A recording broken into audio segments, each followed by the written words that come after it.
दोस्तों, अगर तुम यूएसए में स्टक हो, H1B का चक्कर नहीं क्लियर हो रहा है, ओपीटी एक्सपायर होने वाला है, या ट्रम्प के नए रूल्स ने तुम्हारी लाइफ को कंप्लीटली मैस बना दिया है, तो रुक जाओ, इस वीडियो को स्किप मत करना।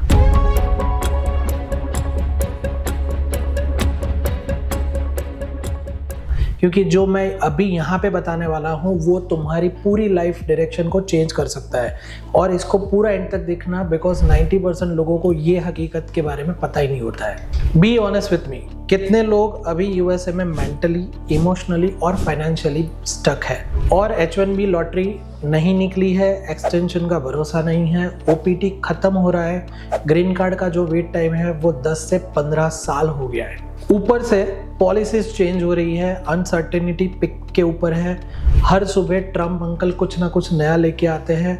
अगर तुम्हारा जवाब इन सब चीज़ों को सुनने के बाद हाँ है, तो ये वीडियो सिर्फ ना सिर्फ तुम्हारे लिए है। मैं हूं नीरव शाह, 16 साल से इस इमिग्रेशन इंडस्ट्री में मैं 8000 से भी ज़्यादा क्लाइंट को सर्व कर चुका हूं। मैं आज आपके लिए कोई मोटिवेशनल वीडियो लेके नहीं आया हूं, बल्कि एक प्रैक्टिकल, लीगल और प्रूवन स्ट्रेटेजी लेके आया हूं। ये कोई जुगाड़ नहीं है, बट ऑफिशियली रिकॉग्नाइज प्रोसेस है, फास्ट है, इफेक्टिव है और फैमिली फ्रेंडली है। चलिए, ये इंपॉर्टेंट वीडियो की शुरुआत करते हैं। पहले यूएसए की रियलिटी को समझ लो। आज यूएसए में सिचुएशन ये है कि H1B रूल्स और स्ट्रिक्ट हो चुके हैं, लॉटरी कंप्लीटली अनप्रिडिक्टेबल है, फ्रेश ग्रेजुएट के लिए तो $1 लाख की सैलरी बेंचमार्क जैसा हो गया है, और उसके ऊपर से बहुत सारे लोग 1 साल से ज़्यादा टाइम से इंडिया में भी फंसे हुए हैं, जिनका H1B रिन्यूअल आने वाला था। उनकी प्रॉपर्टी, गाड़ियाँ, बैंक अकाउंट सब कुछ यूएसए में लॉक पड़ा हुआ है, और रेंट भी चल रहा है, और इनकम ज़ीरो हो चुकी है। मतलब हर जगह से प्रेशर बढ़ चुका है। ओपीटी के बाद H1B मिलना पहले ही टफ था, और अब ज़्यादा टफ हो चुका है। अमेरिका फर्स्ट की पॉलिसी का मतलब ये है कि फॉरेन टैलेंट के लिए पाथवे और नैरो हो चुका है, और यूएसए को मैं बुरा नहीं बोल रहा हूँ, बट यस, वो एक ग्रेट कंट्री है। आपको अपना गेम प्लान बदलना बिल्कुल अब ज़रूरी हो चुका है। अब आप कहेंगे कि क्या सर, हम गिव अप कर दें? नहीं, बिल्कुल नहीं। यहाँ पे आता है कनाडा का रियल एंगल, और ये तुम्हारा सीक्रेट वेपन भी है। यूएसए और कनाडा सिर्फ नेबर नहीं है, पार्टनर इकोनॉमीज है, shared border, shared business ecosystem, shared talent. जो दरवाजे यूएसए ने बंद कर दिए हैं, वो कनाडा ने ओपन करके बढ़ाते बढ़ाते आपके लिए अपॉर्चुनिटीज कर दी है। दिसंबर 2025 का ही मैं डेटा बता रहा हूँ कि इमिग्रेशन ड्रॉज इंक्रीज होके 11,000 से ज़्यादा पीआर के अप्रूवल्स आए हैं, वो भी एक साथ। जो डिफरेंट प्रोविंसेस हैं कनाडा में, उन्होंने भी actively health care, tech program और बिजनेस प्रोफेशनल को इनवाइट करना शुरू कर दिया है।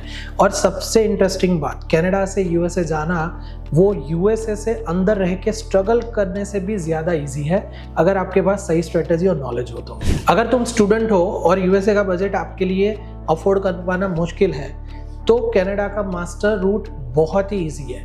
यूएसए के 24 मंथ के एक्सपेंसिव प्रोग्राम के बदले कनाडा में 16 महीने का मास्टर डिग्री अवेलेबल है। मतलब 4 सेमेस्टर, और हर 4 महीने में एक सेमेस्टर खत्म, और इसके बाद मिलता है 3 साल का वर्क परमिट, वो भी यूएसए से बिल्कुल ज़्यादा। इस रूट का बेनिफिट क्लियर है, पीआर ओरिएंटेड कोर्सेज मिल रहे हैं, business, IT, health care, social service और बहुत सारे फील्ड में। तुम अपनी पूरी फैमिली के साथ वहाँ पे जा सकते हो। स्पाउस फुल टाइम काम कर सकते हैं, किड्स जो होते हैं उनको फ्री एजुकेशन मिलता है, और हेल्थ केयर का बेनिफिट पूरे फैमिली को।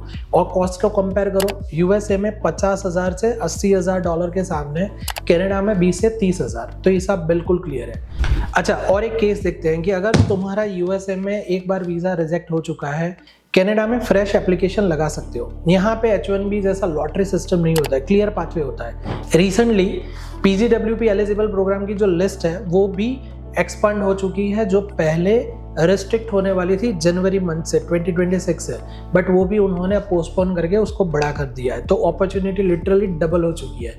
अब बात करते हैं उन लोगों की कि जो ऑलरेडी यूएसए में है और स्टक फिल कर रहे हैं। अगर ओपीटी खत्म होने वाला है, फील्ड जॉब नहीं मिल रही है, तो कनाडा में 1 साल का शॉर्ट टर्म प्रोग्राम अवेलेबल है। प्रोसेस सिंपल है, 1 साल का प्रोग्राम, 1 साल का work permit, field job, Canadian experience और पीआर का क्लियर पाथवे। प्रोसेसिंग पीरियड उस टाइम पे 4 से 5 महीने में ही पीआर हो जाएगा, और यूएसए का प्रोफेशनल कनेक्शन तो तुम मेंटेन कर ही सकते हो। अगर तुम H1B होल्डर हो और रिन्यूअल का भरोसा बिल्कुल नहीं दिख रहा है, तो कनाडा ने स्पेशली टेक प्रोफेशनल के लिए पायलट पाथवेज भी स्टार्ट कर दिए हैं। वर्क परमिट भी मिल रही है और पीआर के रूट्स भी दिए हुए हैं, और जिसमें फैमिली बिल्कुल इंक्लूड कर सकते हो आप।